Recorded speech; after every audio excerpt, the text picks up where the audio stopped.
Hay un alto porcentaje de contenido práctico, la mayoría de formación teórica que se imparte va enlazada con talleres prácticos en el aula, tanto a nivel de casos clínicos como de habilidades.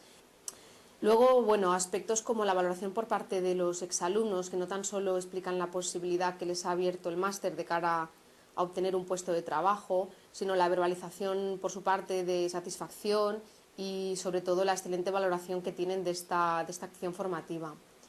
El tipo de alumnado que se inscribe a este máster provienen de todos los ámbitos, hospitalario y extrahospitalario, y también de diferentes partes geográficas de Cataluña. Incluso hay alumnos que vienen de otras comunidades autónomas españolas. La mayoría de profesorado que imparte estas clases son expertos en su materia y muchos de ellos somos profesionales reales de la emergencia, por lo que desde mi punto de vista la transmisión de estos conocimientos es de primera mano. Además, hace más de 10 años que imparten esta docencia en este máster.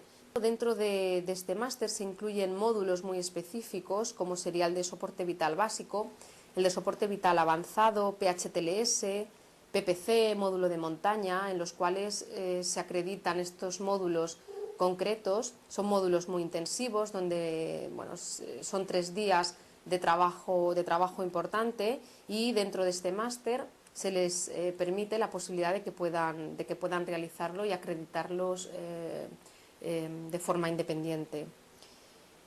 También entidades como Hospitales del Territorio y el propio Sistema de Emergencias de Cataluña nos ofrecen la posibilidad de formar parte de sus equipos de trabajo realizando periodos prácticos en sus unidades, y eso pues nos permite poder englobar un poco pues estas dos partes, la parte teórica y la parte práctica.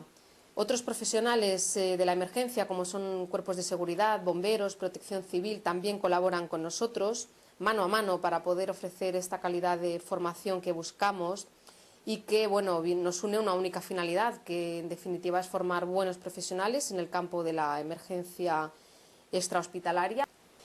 De hecho, este máster culmina con un simulacro en la ciudad de Manresa, donde engloba, además de todos los contenidos trabajados durante el curso, la posibilidad de experimentar qué se siente ante una escena tan real como sería una situación de este tipo. La movilización de recursos es espectacular, policías, bomberos, protección civil, central de coordinación, ambulancias, hospitales, bueno, es todo un escenario. En definitiva, un máster del todo actualizado que cubre todas las necesidades de formación de los futuros profesionales de la emergencia.